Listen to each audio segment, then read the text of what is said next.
अर्थ मराठी सादर करीत आहे एक अद्भुत अलौकिक रम्य विश्वात घेऊन जाणारी आणि त्याचबरोबर जीवनविषयक तत्वज्ञान सांगणारी उत्कंठावर्धक कादंबरी ऑडिओ बुक स्वरूपात.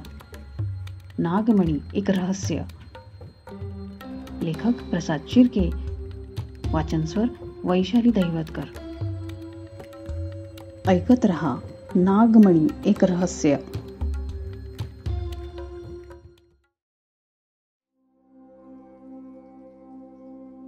प्रकरण 16. विकासाची रहस्ये. सर्वप्रथम प्रकाशने विक्शरला मानवाच्या आणि पृथ्वीवरील इतर जीवांच्या उत्पत्तीची रहस्य सांगितली. परंतु विक्शरने प्रकाशकडून जे काही ऐकले होते ते त्याला चक्रावून टाकणारं होतं.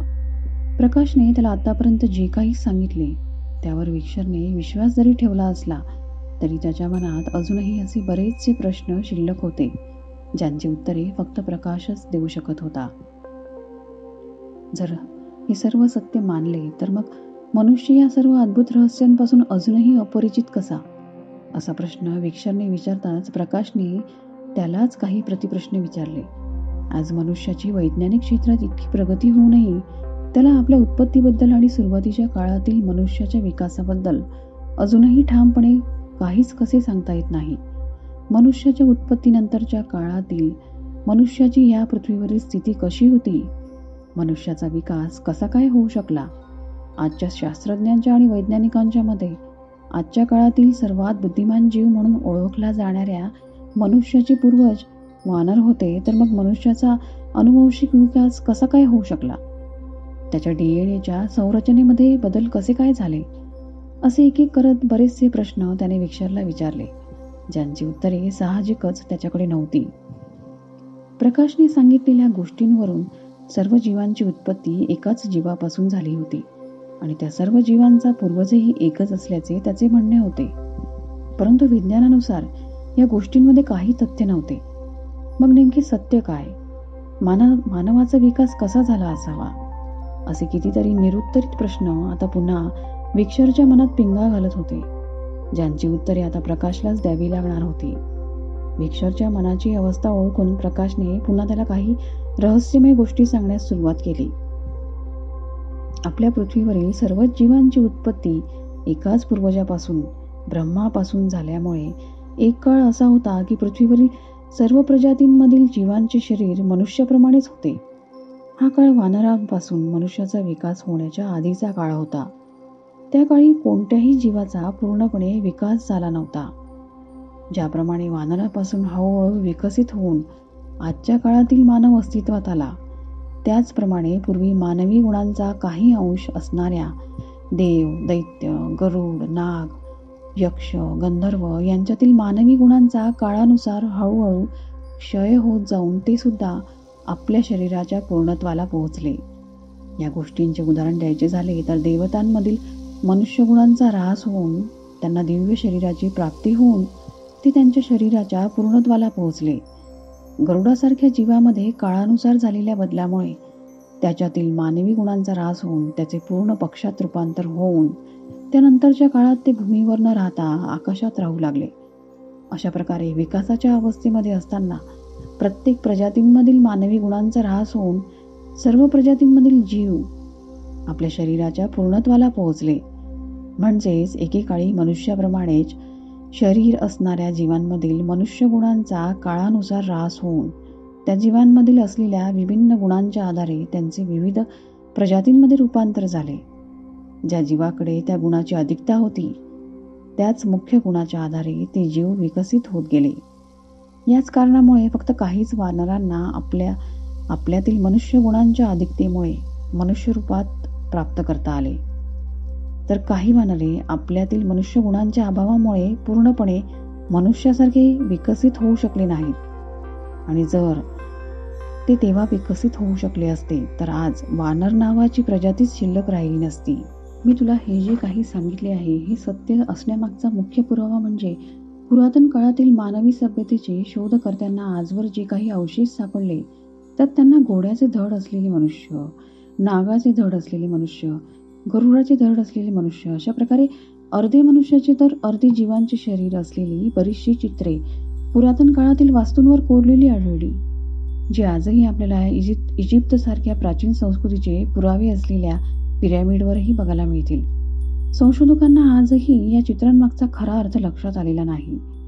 मनुष्यासारखे हात पाय असलेला गरुड किंवा नाग, त्याचप्रमाणे शिंगे असलेले मनुष्य, पक्ष्यांप्रमाणे पंख असलेले घोडे आणि मनुष्य, अशा प्रकारची सर्व रहस्यमय चित्रे हजारो वर्षापासून याच सत्याकडे संकेत करत असल्याची जाणीव मनुष्याला आजही झालेली. त्यानंतरचा सर्वात महत्वाचा प्रश्न म्हणजे आताच्या मनुष्याला देव, दैत्य, गरुड, नाग, यक्ष, गंधर्व, भूत, पिशाच यांच्यासारख्या जीवांच्या अस्तित्वाबद्दल सदैव शंका का असते? या जीवांच्या अस्तित्वावर मनुष्याचा चटकन विश्वास का बसत नाही? कारण या सर्व जीवांची ओळख पटवू देणाऱ्या अद्भुत गोष्टी पुरातन काळातील मनुष्यासाठी देखील त्या गोष्टी अविश्वसनीय होत्या. त्या सर्व गोष्टी शक्य करून दाखवणे त्यांच्या आकलन शक्तीच्या पलीकडचे होते. त्यामुळे त्याला सुद्धा या गोष्टी चमत्कारिक वाटत होत्या.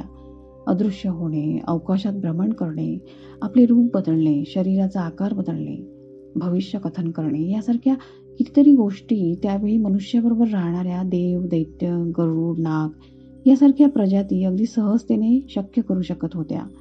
परंतु या सर्व गोष्टी शक्य करून दाखवणे मनुष्य शरीर क्षमतेच्या पलीकडचे होते. म्हणून तो या गोष्टींना चमत्काराची उपमा देत असे. पण मनुष्यासाठी अभिप्रेत असणारा हा चमत्कार म्हणजे नेमके काय?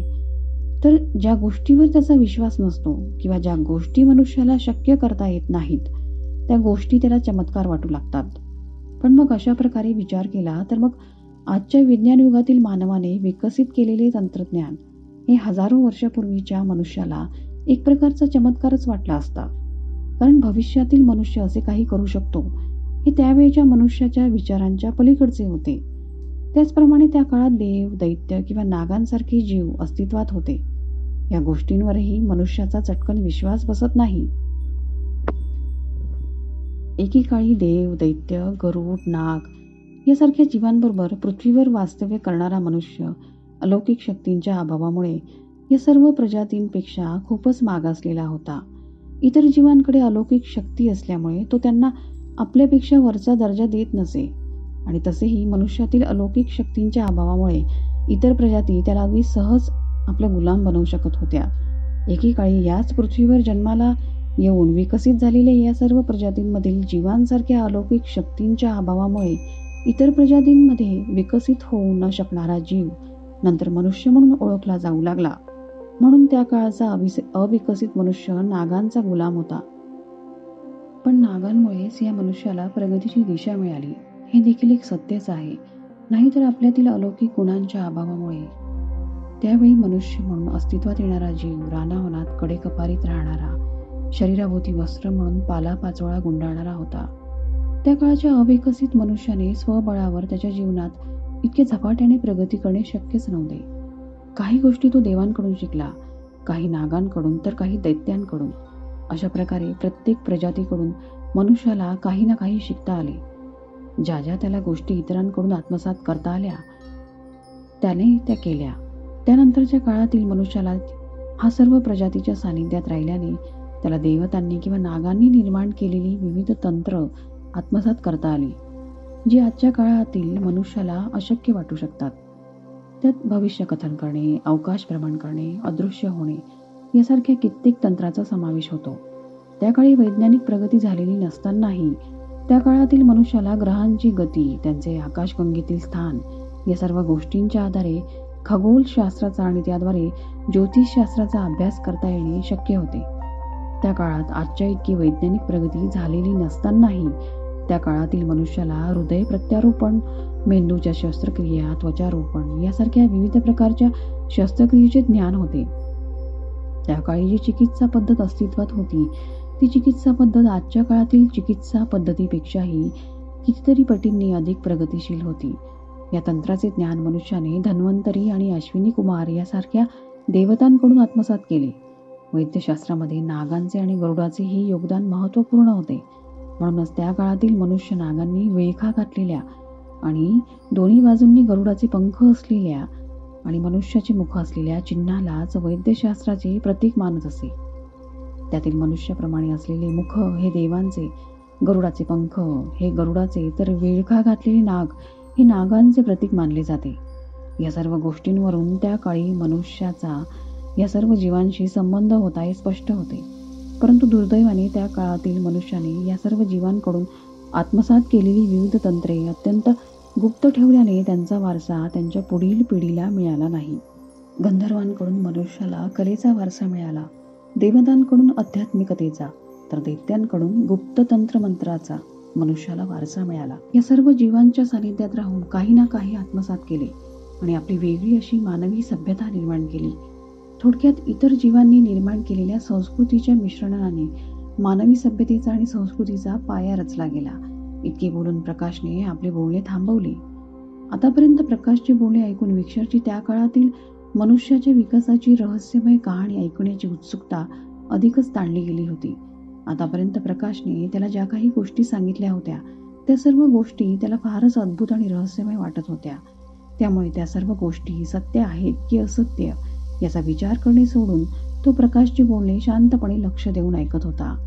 पण प्रकाशने आपले बोलणे थांबवताच त्याला या सर्व गोष्टींचा विचार आणि तर्कवितर्क करण्यासाठी वेळ मिळाला.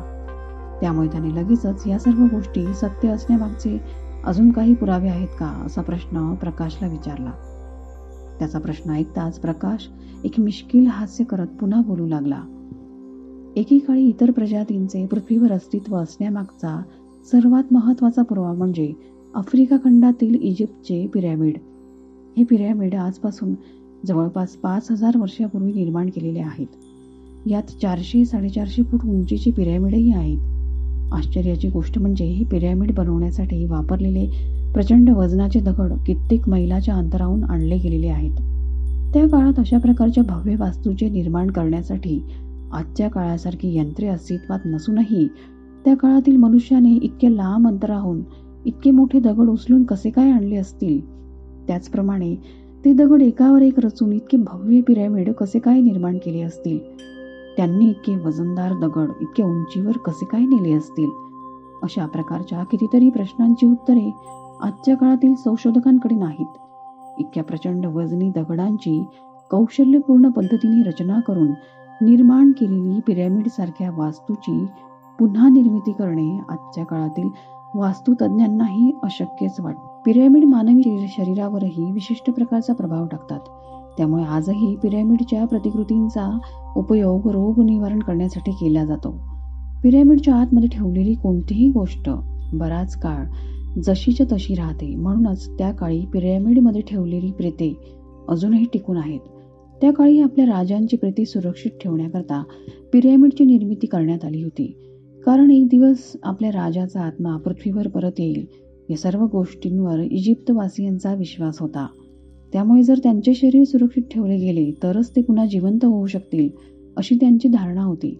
यातील सर्वात महत्त्वाची गोष्ट म्हणजे त्या काळातील इजिप्तवासियांचे ते राजे म्हणजे मनुष्य शरीर धारण केलेले इच्छाधारी नाग होते.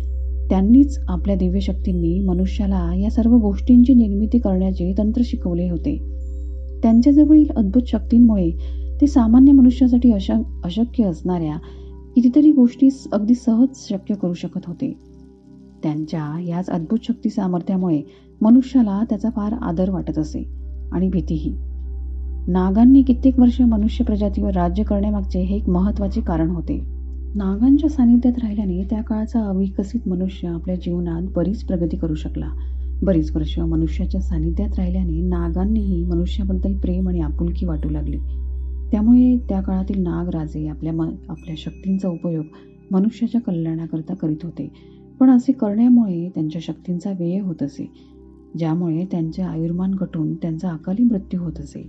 आपल्या राजाचा आपल्या कल्याणाकरिता कशा प्रकारे मृत्यू व्हावा हे मनुष्यालाही मान्य नव्हते. त्या काळी नागांनी मनुष्याला दिलेल्या वचनानुसार एक दिवस ते पुन्हा पृथ्वीवर परत येणार आहेत. पण त्यासाठी त्यांचे शरीर किंवा शरीराचा एखादा तरी भाग सुरक्षित असणे आवश्यक असल्याचे नागांनी मनुष्याला सांगितले होते. आणि म्हणूनच मनुष्य रूपातील आपल्या राजाच्या पूर्वजन्मासाठी मनुष्याने त्यांचे प्रेत सुरक्षित ठेवण्याकरता नागांनीच विकसित केलेल्या तंत्राचा वापर करून नागांच्याच मार्गदर्शनाखाली मनुष्याला पिरॅमिडची निर्मिती करता येणे शक्य झाले. या सर्व गोष्टींचा संबंध पृथ्वीवर मनुष्य व्यतिरिक्त भूत, प्रेत आणि नागांसारख्या इतर प्रजातींचे अस्तित्व असण्याशीच आहे आणि त्याचे जिवंत उदाहरण म्हणजे तुझ्या समोर असलेला तुझा पिता.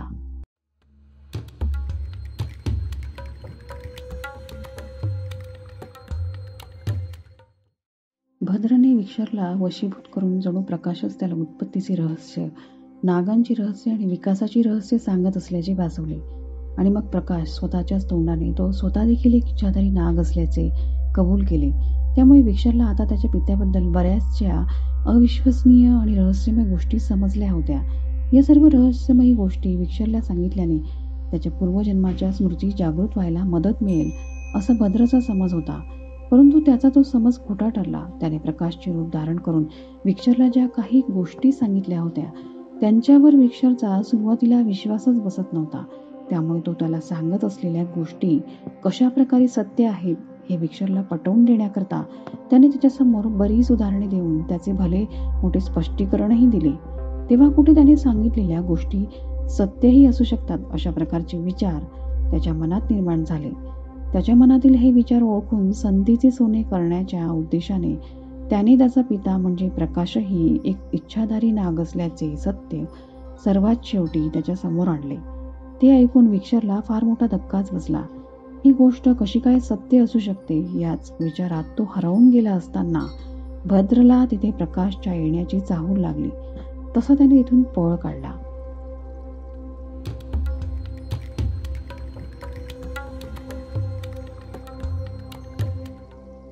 आपल्या कामासाठी घराबाहेर गेलेला प्रकाश घरी आला तेव्हा त्याला विक्षर स्वतःमध्येच हरवून कसला तरी विचार करताना दिसला. त्यावेळी तो इतका विचारमग्न झाला होता की त्याला प्रकाशच्या येण्याचीही चाहूल लागली नव्हती. आणि लागली तरी कशी असती, कारण आतापर्यंत तर प्रकाशच्या रूपातील भद्र त्याच्याबरोबर होता. स्वतःमध्येच हरवून विचारमग्न झालेला विक्षर त्याला अस्वस्थ झाल्यासारखा वाटत होता. त्यामुळे न राहून त्याने विक्षरला त्यामागचे कारण विचारले. त्यावेळी त्याला विक्षरने तुम्ही सांगितलेल्या गोष्टींचाच विचार करत आहे म्हणून सांगितले. तसा प्रकाश थोडासा गोंधळला. अरे पण मी कधी तुला काय सांगितले? मी तर आत्ताच घरी आलो आहे, प्रकाश म्हणाला. मी इतकाही लहान नाही बाबा की आता तुम्ही मला अशा प्रकारे माझी मस्करी कराल. अरे मी कशाला मस्करी करेल, मी खरंच आता इथे आलोय. हो का? मग मगाचपासून इतका वेळ मला त्या रहस्यमय गोष्टी कोण सांगत होतं? कुठल्या रहस्यमय गोष्टी? प्रकाशने आश्चर्याने विचारले. त्याच नागांच्या, देवतांच्या, भूतांच्या. विक्षरचे बोलणे ऐकून प्रकाशने त्याच्या अनुपस्थितीत घडलेल्या प्रकाराचा आपल्या अंतर्ज्ञानाच्या दिव्य दृष्टीने आढावा घेतला. तेव्हा त्याला सर्व प्रकार माहीत पडला. भद्रने त्याच्या अनुपस्थितीत केलेल्या कृत्यामुळे तो थोडासा सतर्क मात्र नक्कीच झाला होता. काही झाले तरी त्याला विक्षरपासून सत्य लपवायचे होते. म्हणूनच त्याने मी मगाशी पण मस्करीच करत होतो तुझ्याशी. मी पण तुला मगाशी जे काही सांगितले ते सर्व खोटे होते असे म्हणून तो मोठमोठ्याने हसू लागला. त्याचे असे हसणे पाहून विक्षर पूर्णपणे गोंधळून गेला. प्रकाशचे कुठले बोलणे खरे हेच त्याला समजत नव्हते. परंतु प्रकाशच्या अशा बोलण्यामुळे भद्रने प्रकाशच्या रूपात येऊन विक्षरला ज्या काही गोष्टी सांगितल्या होत्या त्या खोट्याही असाव्यात असे त्याला वाटू लागले. तरीही भद्रने केलेल्या त्या कृत्यामुळे प्रकाश आता चांगलाच सावध झाला होता. म्हणून त्याला आता भद्र आणि विक्षरवरही नीट लक्ष ठेवावे लागणार होते. विक्षर आणि भद्रची कुठल्याही परिस्थितीत भेट होणे त्याला टाळायचे होते.